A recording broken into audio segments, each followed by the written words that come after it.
Moja, karibu msomaji. Nitasoma. Itakuwa hivyo kwa sababu uhai wa kiumbe umo katika damu. Nimewaagiza kuitolea damu madhabahuni ili kufanya ibada ya upatanisho kwa ajili ya roho zenu, kwa sababu damu hufanya upatanisho, maana uhai umo katika damu. Bwana Yesu asifiwe. Ametupatanisha katika damu. Tunapatanishwa na Mwenyezi Mungu. Bwana Yesu asifiwe. So uhai umo katika damu. Damu ya Yesu Kristo number 1 inatupa uhai. Bwana Yesu asifiwe. Amen. Damu ya Yesu inatupa uhai. Hata wakati ambapo kuna mazito, hata wakati ambapo kuna magumu, damu ya Yesu tunapatanishwa na damu ya Yesu. Na katika damu ya Yesu kuna uhai. Katika damu ya Yesu kuna vitu ambavyo ni tofauti. Unapokuwa mgonjwa unahitaji damu ya Yesu. Bwana Yesu asifiwe. Amen. Unapokuwa na shida unahitaji damu ya Yesu. Wakati ambapo umeipokea damu, umepokea uzima, umepokea baraka. So damu ya Yesu namba 1, tunapatanishwa na damu ya Yesu. Bwana Yesu asifiwe. Amen. Unapatanishwa na damu. Wakati ambapo damu ya Yesu inafanya kazi ndani mwako, wewe unapatanishwa na damu. Inaponya majeraha ya moyo, inaponya magonjwa. Bwana Yesu asifiwe. Amen. So damu ya Yesu umepatanishwa nayo. Katika mahali ambapo unafanya kazi unahitaji damu ya Yesu. Mahali ambapo umekaa unahitaji damu ya Yesu. Damu ya Yesu inapokuwa ndani mwako inakufanya unakuwa jasiri. Kitabu namba 2 Isaya 25 mstari wa 7 hadi 8. Msomaji.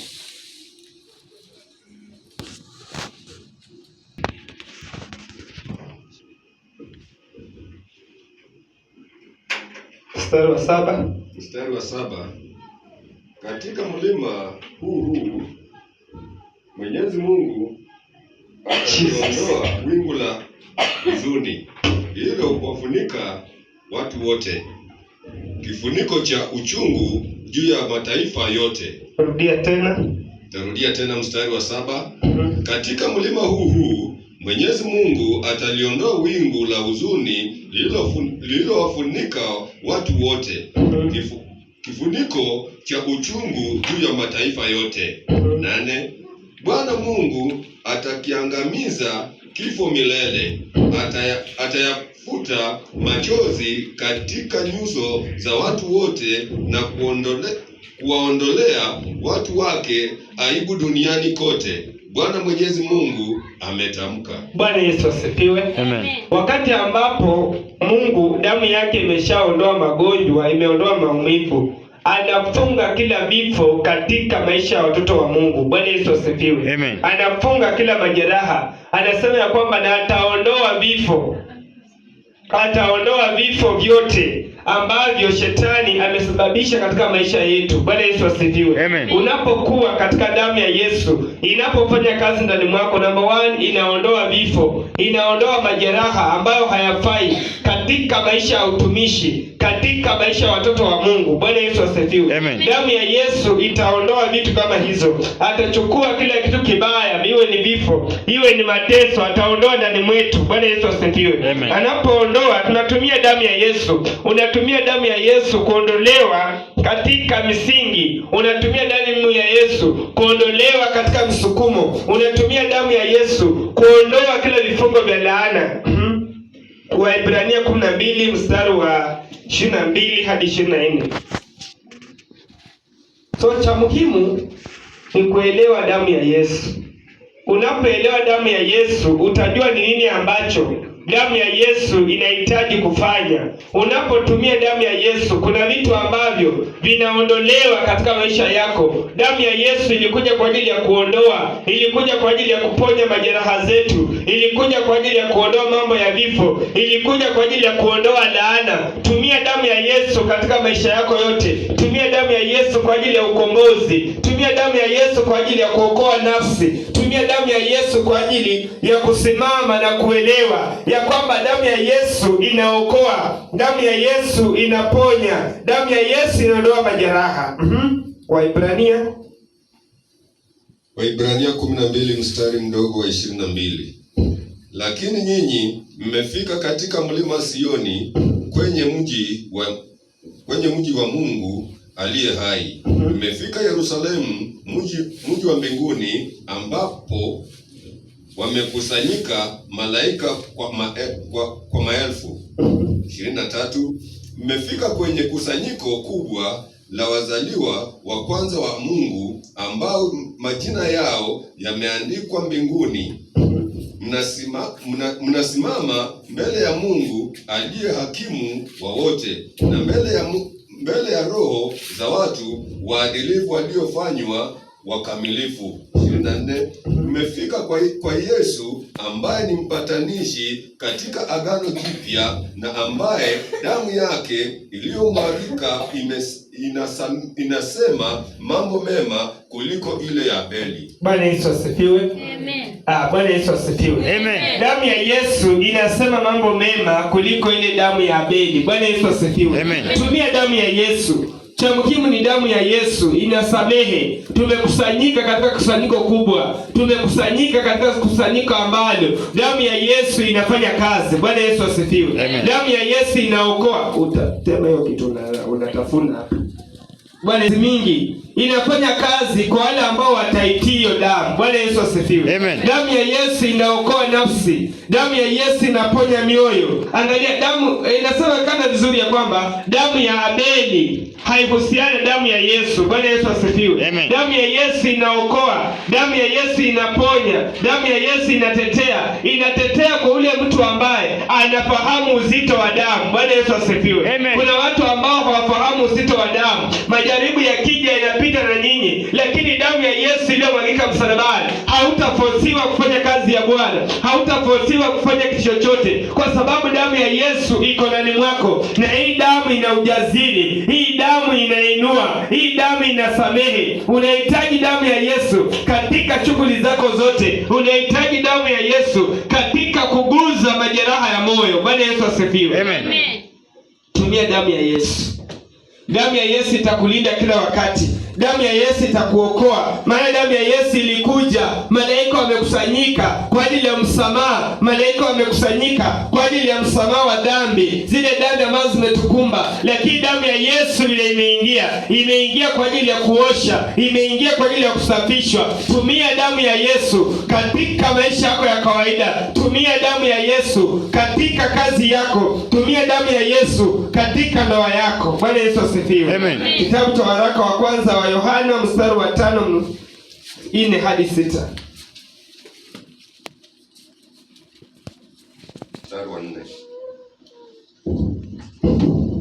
Mstari wa 4 unasema hivi: maana kila aliye mtoto wa Mungu anaweza kushinda ulimwengu. Bwana Yesu asifiwe. Amen. Kila aliye mtoto wa Mungu anaweza akaushinda ulimwengu. Bwana Yesu asifiwe. Amen. Utashinda ulimwengu kutumia damu ya Yesu. Bwana Yesu asifiwe. Amen. Utashinda ulimwenguni katika majaribu yako yote. Utayashinda. Wewe ni mtoto wa Mungu. Utashinda majaribu haya kutumia damu ya Yesu Kristo. Bwana Yesu asifiwe. Amen. Haijalishi jamii inasema namna gani, lakini unapotumia damu ya Yesu utaokoa maisha yako. Damu ya Yesu utashinda nayo ulimwengu. Bwana Yesu asifiwe. Amen. Hivi ndivyo tunavyoushinda ulimwengu kwa imani yetu. 5. Nani basi awezaye kuushinda ulimwengu? Ni nani yule anayeamini kwamba Yesu ni mwana wa Mungu? 6. Yesu Kristo ndiye aliyekuja kwa maji ya ubatizo wake na kwa damu ya kifo chake. Hakuja kwa maji tu, bali kwa maji na kwa damu. Naye Roho anashuhudia kwamba ni kweli, kwani Roho ni ukweli. Bwana Yesu asifiwe. Amen. Roho ni ukweli. Damu ya Yesu iliyomwagika msalabani inatosha. Alikuja akabatizwa kwa maji, na damu yake iliyomwagika msalabani ilishuka kwa ajili ya kuokoa. Bwana Yesu asifiwe. So unapotumia hiyo damu inakuondolea kila aina ya visirani, damu inaosafisha, damu inatetea. Tumia damu ya Yesu katika shughuli zako zote ambazo unafanya. Bwana Yesu asifiwe. Na utaanza kuona mambo yako ikiwa tofauti kwa sababu unatumia damu ya Yesu. Damu ya Yesu namba 1 ni ukweli. Bwana Yesu asifiwe. Hakuna siku uongo utakaa ndani mwako kwa sababu damu ya Yesu Kristo ni damu ambayo ina ukweli ndani, ni damu ambayo inaokoa, ni damu ambayo inaponya. Tumia damu ya Yesu kwa kusema ukweli. Bwana Yesu asifiwe. Tumia damu ya Yesu kuambia Mungu, ninahitaji nao kanifanyie hili. Unapotumia damu ya Yesu itaondoa laana, damu ya Yesu itaondoa giza. Tumia damu ya Yesu katika kila hitaji lako na utaona jinsi damu ya Yesu itakavyofanya kazi. Bwana Yesu asifiwe. Maana damu yako iliyomwagika msalabani inatosha kuokoa, inatosha kuponya, inainua mioyo, inaganga mioyo. Tumia damu ya Yesu uone jinsi Mungu atakavyotembea na wewe, atakavyokutetea unapotumia damu ya Yesu. Bwana Yesu asifiwe. Isaya 8 mstari wa 9 hadi 10. Mstari wa 9 anasema hivi. Unganeni enyi watu wa mataifa, nanyi mtafedheheshwa. Sikilizeni enyi nchi za mbali duniani, jiwekeni tayari na kufedheheshwa. Naam, kaeni tayari na kufedheheshwa. Shaurianeni pamoja, lakini itakuwa bure. Fanyeni mipango, lakini haitafaulu, maana Mungu yu pamoja nasi. Bwana Yesu asifiwe. Amen. Arudia mstari wa 9. Bwana Yesu asifiwe. Amen. Sikiza mstari wa 9 vizuri. Mstari wa 9 unasema hivi. Yes. Unganeni enyi watu wa mataifa, nanyi mtafedheheshwa. Bwana Yesu asifiwe. Amen. Watu wa mataifa waungane, wawe ni waganga, wawe ni wachawi, wawe ni anga zote za kila aina ambazo zinaungana kwa sababu ya maisha yako. Maandiko matakatifu yananena ya kwamba waunganeni wote. Bwana Yesu asifiwe. Wanapoungana hata wao watu wa aina gani watakuja kufedheheshwa. Bwana Yesu asifiwe. Wengine wataungana dini ya baba lenyu, wengine wataungana dini ya kazi yako, lakini wakati ambapo Mwenyezi Mungu watakao kutafuta shauri lao, lakini Mwenyezi Mungu ataondoa, maana yeye atasimama na ushindi, yeye atasimama na kibali. Anaposimama atakuwa na waganga, hatakuwa na watu wa giza wamekusanyika dhidi yako, wewe utainuka kuwa mshindi. Bwana Yesu asifiwe. Ana maandiko matakatifu yanasema ya kwamba waunganeni watu wa mataifa, lakini kusanyiko lao lote litakuwa ni bure. Bwana Yesu asifiwe. Watasimama kwa ajili ya boma lenu, watasimama kwa ajili ya nyumba yako, watasimama kwa ajili ya kazi yako, lakini wakati watakusanyika watakuwa na shauri la bure. Bwana Yesu asifiwe. Watapanga mipango ya kuangamiza boma lenu, watapanga mipango yako kuangaisha, lakini Mwenyezi Mungu anaposimama anaondoa ile mipango yao, anaondoa kila misingi yao ambao walikuwa wamepanga. Bwana Yesu asifiwe. Utaungana, lakini wewe utainuka kuwa mshindi. Bwana Yesu asifiwe. Mipango yao itakuwa ni bure. Sema amen. Chochote ambacho watapanga kinyume, chochote ambacho watapanga mbele yako, yeye atakapoingia ndani ataondoa kila mipango yao. Maana mipango yao, amesema maandiko vizuri ya kwamba waunganeni watu wa mataifa, wakusanyike watu wa jamii, wawe ni watu wa ukoo wenu. Watasimama na mipango yao, watasimama na nia yao mbaya. Maandiko matakatifu yanasema ya kwamba watafanya, lakini mipango yao itakuwa ni bure. Bwana Yesu asifiwe. Mstari wa 10 unasema namna gani mtumishi? Mstari wa 10. Yes. Shaurianeni pamoja, lakini itakuwa bure. Bwana Yesu asifiwe. Amen. Bwana Yesu asifiwe. Amen. Shaurianeni pamoja. Bwana Yesu asifiwe. Amen. Kuna wale ambao wataenda kwa waganga wakashauriana, wakipanga jinsi watakavyoweza kuangamiza, jinsi watakavyoweza kuangamiza kazi yako, jinsi watakavyoweza kuangamisha maisha yako, lakini itakuwa ni bure. Bwana Yesu asifiwe. Itakuwa ni bure kwa sababu Mwenyezi Mungu anapoingia anaondoa damu yake iliyomwagika, inakuwakilisha kila mahali. Unatumia damu ya Yesu katika maombi ya boma lako, katika maombi ya kazi yako, unatumia damu ya Yesu. Bwana Yesu asifiwe. Amen. Fanyeni mipango, lakini haitafaulu. Bwana Yesu asifiwe. Amen. Bwana Yesu asifiwe. Amen. Pengine wewe ibada uwe katika mkesha huu na uelewe kile ambacho kijakuleta. Bwana Yesu asifiwe. Amen.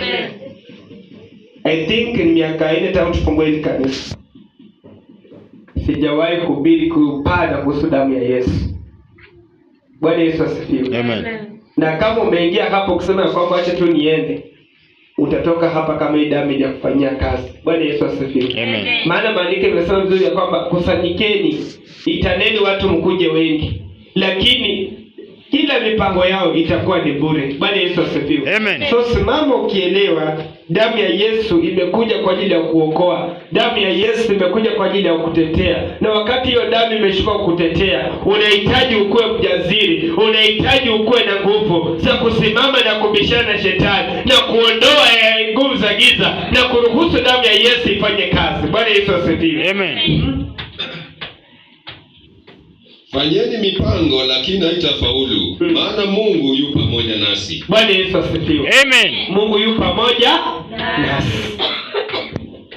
Wakati ambapo wanapanga mipango ya kwamba wakuangamize, hawatafaulu kwa sababu Mungu yu pamoja na wewe. Bwana Yesu asifiwe. Amen. Katika shughuli zako unazozifanya,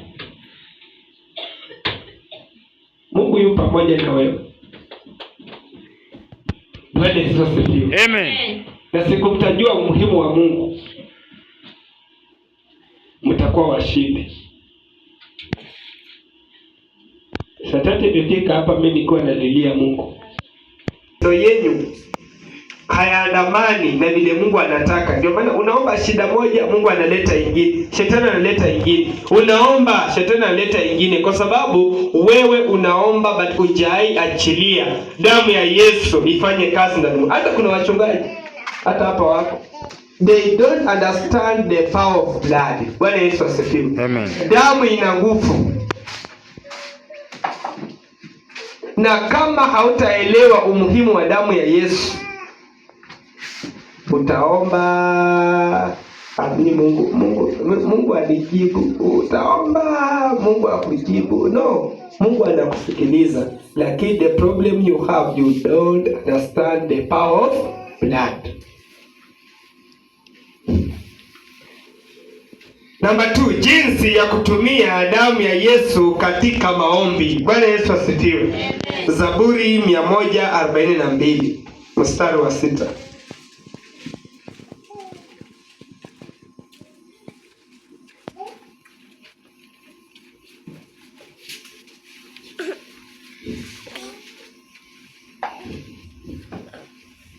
Zaburi ya 142 mstari wa 6. Usikilize kilio changu, maana nimekuwa hoi. Uniokoe na watesi wangu, maana wamenizidi nguvu. Bwana Yesu asifiwe. Amen. Ilifika mahali ambapo Daudi moyo wake unadhoofika, moyo wake unachoka vile wewe leo unachoka. Bwana Yesu asifiwe. Amen. Wakati Daudi alifili ya kwamba kuna kitu ambacho hakiendi sawa, alitumia damu ya Yesu katika maombi, akaitumia kwa sababu anadhoofika, akatumia damu ya Yesu katika maisha yake yote, akasema ya kwamba ako hoi. Bwana Yesu asifiwe. Aidha alikuwa amelaswa kitandani, majaribu yalikuwa ni mengi, anatafuta atakayemuokoa, anaona ya kwamba hakuna mtu, akasungumusa wasiwasi, akasema katika kitabu ya kwamba ako hoi. Bwana Yesu asifiwe. Amen. Bwana Yesu asifiwe. Amen. Rudia msomaji ile andiko.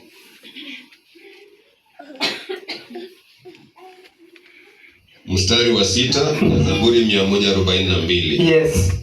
Usikilize kilio changu. Daudi akasema ya kwamba Mwenyezi Mungu akasikilize kilio chake. Bwana Yesu asifiwe. Amen. Wakati mwili wako unadofika, wakati magonjwa yanakuwa mengi, moyo wako unakosa amani, moyo wako unaumia, Daudi akasema ya kwamba Mwenyezi Mungu asikie kilio chake. Bwana Yesu asifiwe. Amen. Si kilio cha kuomboleza tu. Sasa unaweza kuwa na majeraha ya moyo mpaka moyo wako unaumia. Bwana Yesu asifiwe. Amen. Nilikuwa natarajia kwamba nitafundisha topic hii nikiwa na wachungaji wote hapa kanisani. Nitakuja kutoa wachungaji hapa kwa viti very soon. Tena wafundishe vile mimi kufanya huduma. Mtu ambaye hawezi kaa kwa madhabahu, wewe ndio watesi wangu, maana wamenizidi nguvu. Bwana Yesu asifiwe. Kuna wakati watesi watakushinda nguvu, watakuita wakuwa wengi mpaka uchoke, ushindwe jinsi utakavyoulia, ushinde jinsi utakavyosimama. Lakini maandiko matakatifu yanasema ya kwamba Daudi wakati aliona uzito, wakati aliona ya kwamba mambo ni magumu, aliendea Mwenyezi Mungu na moyo wa toba, akamlilia, akamwambia ya kwamba watesi wangu wamekuwa wengi na watanishinda. Bwana Yesu asifiwe. Usipomlilia Mwenyezi Mungu, maadui zako watakushinda. Bwana Yesu asifiwe. Ni lazima ulilie Mwenyezi Mungu.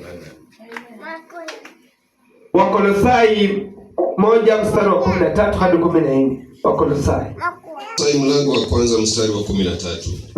Yeye alituokoa katika nguvu ya giza. Bwana Yesu asifiwe. Yeye alituokoa katika nguvu za giza. Bwana Yesu asifiwe. Alituokoa katika nguvu za giza, alituokoa katika nguvu za ukoo, alikuokoa katika laana ya ukoo, alikuokoa katika majini ya boma lenu, alikuokoa katika uganga wote, alikuokoa kutumia damu yake. Bwana Yesu asifiwe. Damu yake iliyomwagika ni damu ambayo ilikuokoa. Mimi kila wakati wanasema ndio yangu kwa inakuwa ndio, la yangu ni la. Alituokoa katika nguvu za giza. Mbona bado ungali katika nguvu za ukoo? Mbona ungali katika mambo ya giza? Kama yeye alituokoa kutoka kwa damu ya giza. Bwana Yesu asifiwe. Alikuokoa.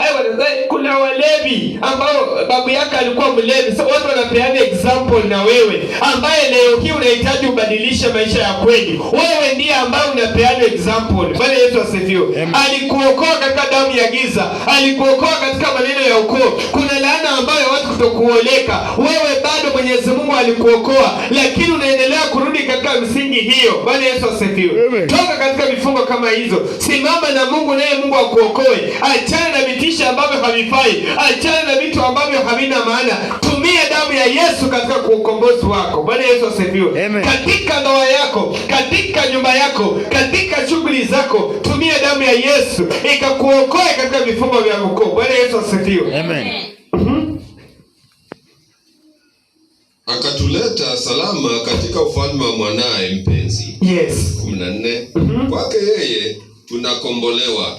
Yaani dhambi zetu zinaondolewa. Bwana Yesu asifiwe. Amen. Kwake yeye tunakombolewa, dhambi zetu zinaondolewa. Bwana Yesu asifiwe. Amen. Dhambi zako zitaondolewa kama wewe mwenyewe umeruhusu Roho wa Mungu awaintabiri, afanye kazi katika maisha yako. Damu ya Yesu inapoingia ndani, inaondoa kila dhambi zote, inaondoa kila vifungo, inaondoa kila laana, inaondoa kila madai. Hautaishi maisha ya kulia, hautaishi maisha ya mateso, kwa sababu damu ya Yesu imeshaondoa. Inaondoa kila vilio, inaondoa kila laana, inaondoa kila giza, inaondoa kila mitego. Bwana Yesu asifiwe.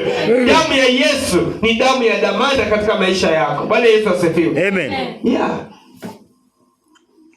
Ukitembea ita tu damu ya Yesu. Kwa watoto wako ita damu ya Yesu.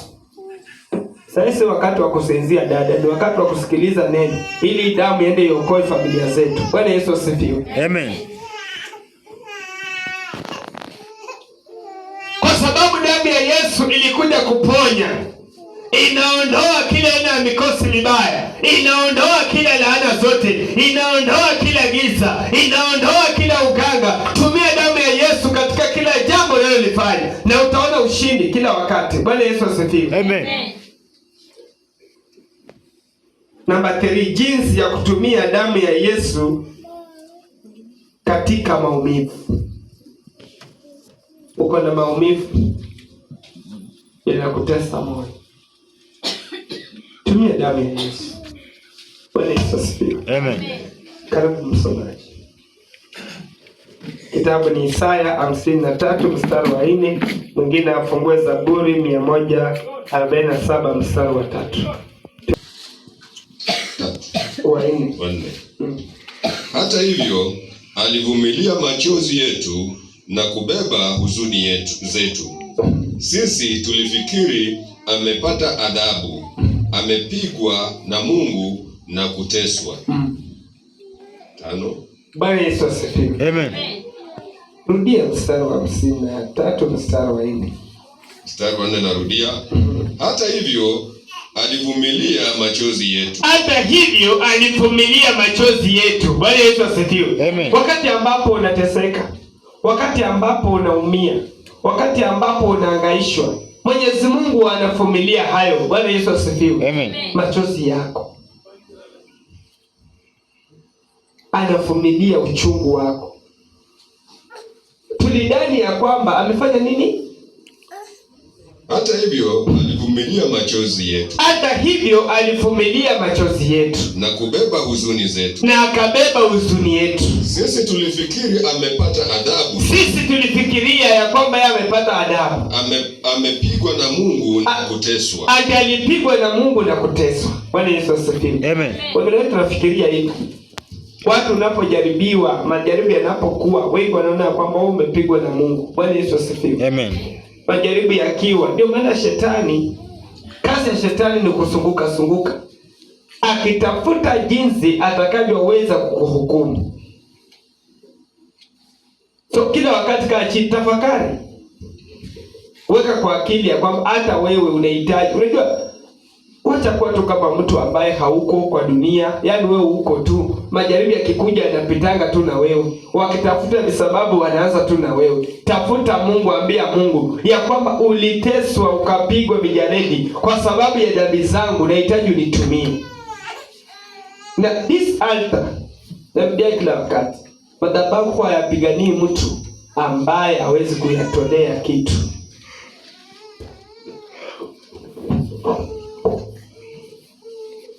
Nilikwambia kwamba usiishi maisha ya 90. Hata wanasema kwamba leo kuna matanga kanisani, changa kobole. Sina na ikasafisha na ikaokoa. Bwana Yesu asifiwe. Amen. Kila ambacho unahitaji katika maisha yako ni damu ya Yesu. Hakuna kingine. Damu ya Yesu.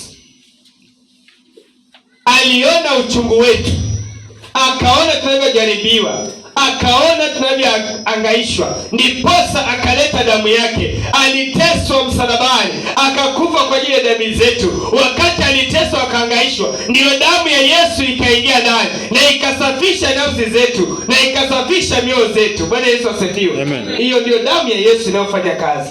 Usiku wa leo ndio damu ya Yesu inayoweza kutetea. Ndio damu ya Yesu inayotaka kukomboa. Ndio damu ya Yesu inayotaka kuinua. Bwana Yesu asifiwe. Amen. Tumia damu ya Yesu. Zaburi 147. Nimepeana vitabu viwili, nikihitaji msomaji huyu akimaliza huyu asimama asome. Hiki nimekupa Biblia lakini sione ukitu. 47 mstari wa 3. Anawaponya waliovunjika moyo. Bwana Yesu asifiwe. Amen. Anawaponya waliovunjika moyo. Bwana Yesu asifiwe. Amen. Leo hii Mungu anaponya wale ambao wamevunjika moyo, wale ambao hawana nguvu, wale ambao hawana ulinzi. Yeye anawaponya mioyo. Bwana Yesu asifiwe. Amen. Anaponya sisi ambao mioyo zinaumia, mioyo zimekosa furaha, mioyo zimekosa ulinzi. Ndiposa anatuponya mioyo zetu. Mioyo zetu zina majeraha, mioyo zetu zina giza, mioyo zetu zinahangaishwa kwa sababu ya magonjwa, kwa sababu ya laana, kwa sababu ya mimila. Mioyo zetu zinahangaika, anatuponya mioyo. Bwana Yesu asifiwe. Amen. Asubuhi ya leo sijui kama huo unaponya moyo. Kwa mitina ndio inaweza patikana, unacheka sana. Kanisani wakisema Bwana asifiwe, hata ushughuliki naye.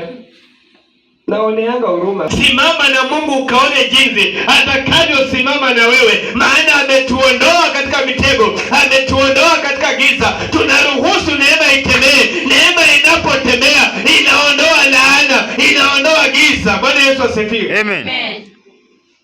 Wacha tuwe wakati tunaweza changamuka ni kutusi watu.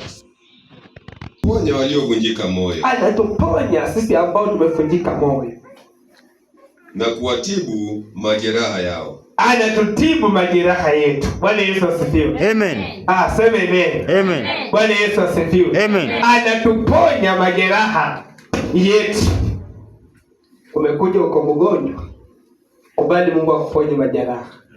Umekuja uko na shida, kubali Mungu akuokoe, kwa sababu yeye ndiye aliye na uwezo. Hata sitaenda kwa mambo mengi, nataka tu twende damu ya Yesu iliyotetea Paulo. Matendo ya Mitume 9:26 mstari wa 7. Damu ya Yesu ilitetea Paul wakati ambapo Saul alipookoka, kwa sababu alikuwa anahangaisha kanisa, alikuwa anahangaisha huduma, alikuwa anahangaisha watu wa Mungu. Lakini Saul akakuja akaokoka. Watu hawakuamini ya kwamba ameokoka. Wanafunzi wa Yesu pia hawakuamini. Lakini wakati ambapo alikutana mahali pale, alipofika mahali pale, damu ya Yesu ikasimama ikamtetea. Bwana Yesu asifiwe. Damu ya Yesu ikasimama wakati ambapo kulikuwa na uzito, wakati ambapo kulikuwa na giza, wakati ambapo wanadamu hangeweza kumtambua, hangeweza kumuelewa. Ikawa ya kwamba hawaelewi ya kwamba Paulo huyu aidha Sauli amekuja na mbinu nyingine. Lakini kuna mtu mmoja Barnabas alikuwa ameshasikia ya kwamba amehubiri injili ile, amehubiri injili ya kukomboa. Barnabas akasimama akamtetea Paulo, akamtetea na ujasiri, akambeba polepole, akampeleka kwa mitume, akamwambia ya kwamba nimemsikiliza mtu huyu akiwa amehubiri injili. Bwana Yesu asifiwe. Nimemsikia mtu huyu ametangaza ujumbe wa Bwana.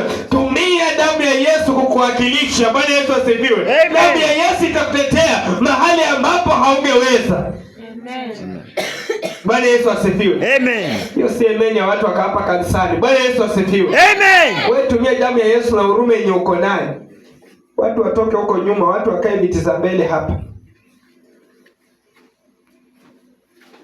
Tumia damu ya Yesu kuelewa damu ya Yesu inafanya kazi gani. Damu ya Yesu inakomboa, damu ya Yesu inatetea. Unapotumia damu ya Yesu utaondolewa katika mitego, utaondolewa katika laana, utaondolewa katika giza kwa sababu ya damu ya Yesu. Amen. Bwana Yesu asifiwe.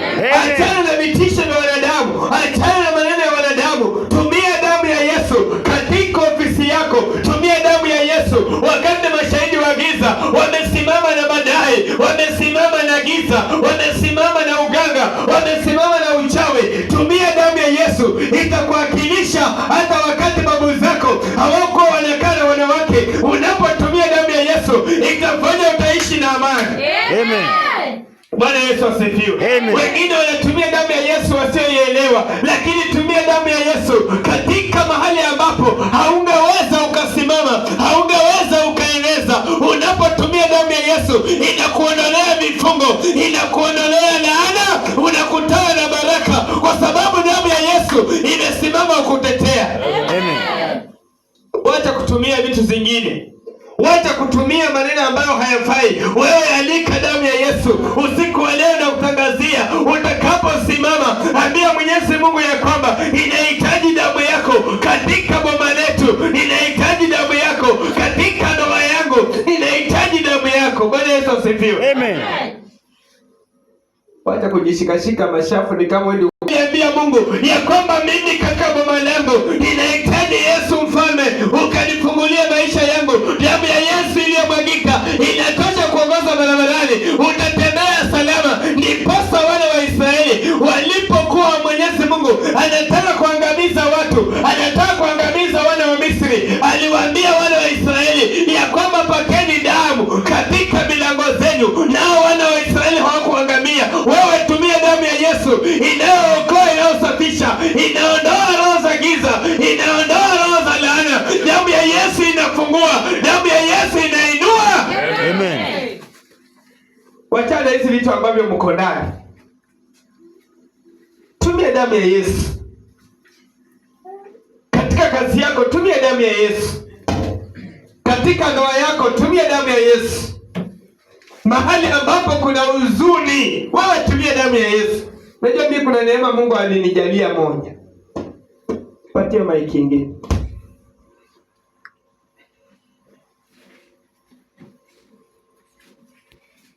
Wakati mashahidi wa giza wamesimama, Wakati anga za ukoo zimesimama, wakati majini ya familia inasimama, wakati wachawi wa ukoo wamesimama, wewe tumia damu ya Yesu. Utaona ikiondoa giza, ikiondoa roho za laana, ikiondoa roho za madai. Roho wa Bwana anaposimama, roho za giza zinaondolewa kwa sababu ya kutumia damu ya Yesu. Amen. Leo unaweza kuwa unalia, sina amani katika nyumba yangu, lakini hujaelewa damu ya Yesu, ya kwamba kuna babu yako ambaye hakuwa na mke, ambaye hakuwa na mume. Yeye kila mara angepiga mke angeondoka. Leo hiyo unapiga mke kwa sababu ya damu ya ukoo. Toka ndani ya damu ya ukoo, toka ndani ya vifungo. Ruhusu damu ya Yesu ikaondoe giza, ikaondoe laana. Tumia hiyo damu kwa ajili ya kufunguliwa. Tumia hiyo damu kwa ajili ya kuinuliwa. Amen. Acha kushinda wewe ukilia. Kuna wakati wa kunyamaza, kuna wakati wa kuomboleza, kuna wakati wa kusanya mawe. Ndio nimesema kwamba wachungaji wote ambao utapanda kwa madhabahu kabla hawajapanda, mtawasamoni ni waulize nyinyi.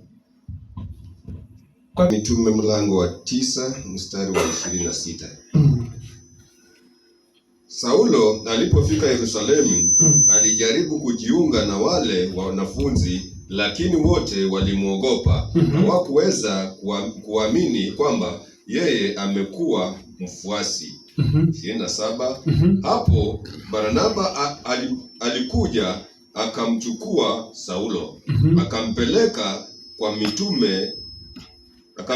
mitume na kuwaeleza jinsi Saulo alivyomuona Bwana njiani na jinsi Bwana alivyoongea naye. Alimwambia pia jinsi Saulo alivyokuwa amehubiri bila uoga kule Damasko. Bwana Yesu asifiwe. Amen. Bwana Yesu asifiwe. Amen. Bwana Yesu asifiwe. Amen. Semeni haleluya. Haleluya. Bwana Yesu asifiwe. Amen. Neno la Mwenyezi Mungu likasema wasiwasi. Saulo alipookoka alijaribu kwenda kujiunga na mitume. Bwana Yesu asifiwe. Lakini alipofika pale wakakataa, wote wakamuogopa. Bwana Yesu asifiwe. Kwa sababu Saul alikuwa ameua, alikuwa ametesa kanisa, lakini wakati ambapo alikutana na neno la Mungu, wakati ambapo alikutana na Mungu, hapo ndipo alisimama, alikutana na nguvu ya Mungu, akaanza kuhubiri Injili. Lakini watu hawakubaliana, wengi walisema hajaokoka. Bwana Yesu asifiwe. Hata leo hii kuna wale ambao wanasema ya kwamba wewe ama mimi sijaokoka. Wengine wanatumia maisha ya zamani, wanatumia maneno ya zamani, wanakupiga vita nayo, wanatumia mambo kama hayo. Lakini Barnabas akiwa anajaza Roho Mtakatifu akamchukua Saul, akaenda naye, akawaambia ya kwamba na huyu mtu amehubiri kule Damascus. Bwana Yesu asifiwe. Amehubiri Injili hii Injili aliyoipinga. Bwana Yesu asifiwe. Amen. Hubiri Injili mpaka watakunywa shangai. Sema amen. Amen. Bwana Yesu asifiwe. Amen. Hubiri Injili mpaka waganga washangae. Bwana Yesu asifiwe. Hubiri Injili mpaka wastawi wakajiulize imekuwa aje. Hapo ndipo wakati ambapo Paulo alisimama akahubiri Injili mbele ya wanafunzi wa Yesu, wakakubaliana na yeye.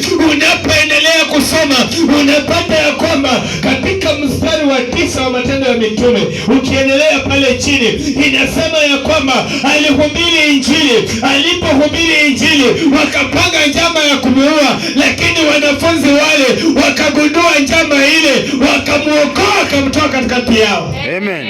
Bwana Yesu asifiwe. Amen. Bwana Yesu asifiwe. Amen. Mwenyezi Mungu atatumia adui zako, atawatumia kukuondoa, atatumia watu wengine watakuondoa katikati yao, watakuondoa kwenye misingi. Bwana Yesu asifiwe. Nikiwa na tafakari nikakutana na mtu mmoja anayeitwa Elia. Bwana Yesu asifiwe. Amen. Sema amen. Amen. Wafalme wa kwanza 17 mstari wa 17:4-6. Kutana mtu wa Mungu anayeitwa Elia. Bwana Yesu asifiwe. Amen. Sema haleluya. Haleluya. Bwana Yesu asifiwe. Amen. Elia alikuwa mtumishi wa Mungu. Bwana Yesu asifiwe. Amen. Lakini Elia njaa inamuuma. Bwana Yesu asifiwe. Amen. Mwenyezi Mungu anatuma kunguru kumulisha. Bwana Yesu asifiwe. Uko hapa wachungaji. Mlango wa 17 kuanzia mstari wa 4. Nasema hivi. Yes. Huko utapata maji ya kunywa katika kijito hicho, tena nimeamuru kunguru akuletee chakula. Rudisha juu kidogo. Rudi juu kidogo ndio watu waelewe. Kwa nini Mungu anamlisha Elia? Rudisha juu kidogo. Anza tu basi wapi? Naanzia mstari wa kwanza. Anza wa kwanza ndio watu wajue. Elia analishwa kwa sababu gani? Basi Elia wa kijiji cha Tishbe huko Gileadi akamwambia mfalme Ahabu, kwa jina la Mwenyezi Mungu, Mungu wa Israeli aliye hai, ambaye ninamtumikia na kuapia kwamba hakutakuwa na umande wala mvua mpaka nitakapotoa amri ili.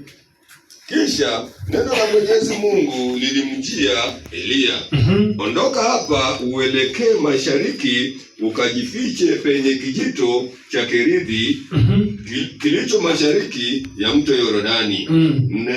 Huko utapata maji ya kunywa katika kijito hicho, tena nimewaamuru kunguru wakuletee chakula. Bwana Yesu asifiwe. Amen. Angalia vile Elia aliambia mfalme ukweli ya kwamba hakutakuwa na mvua, hatutakuwa na mvua yoyote. Lakini mfalme Elia akatolewa pale, akapelekwa mahali ambapo atapata maji ya kunywa. Bwana Yesu asifiwe. Atapata chakula mahali pale. Leo hii Elia analishwa na kunguru. Kunguru wanamlisha kwa sababu ni mtumishi wa Mungu. Mwenyezi Mungu ameshamwandalia, ameshampangia kila ambacho atakula. Bwana Yesu asifiwe. Amen. So leo nakwambia kwamba jifunze kusimama na Mungu. Bwana Yesu asifiwe. Amen. Elewa Mungu unayemwabudu. Mungu analisha. Wacha wale ambao hawajakuja kesha leo. Wewe ambao umeingia mkesha wa siku ya leo, jihesabu kwa wa maana. Maana leo umekutana damu ambayo inaenda kubomoa kila laana zote, inaenda kuondoa kila mashaka, inaenda kuondoa kila umaskini, inaenda kuondoa kila laana. Tusimame. Waimbaji.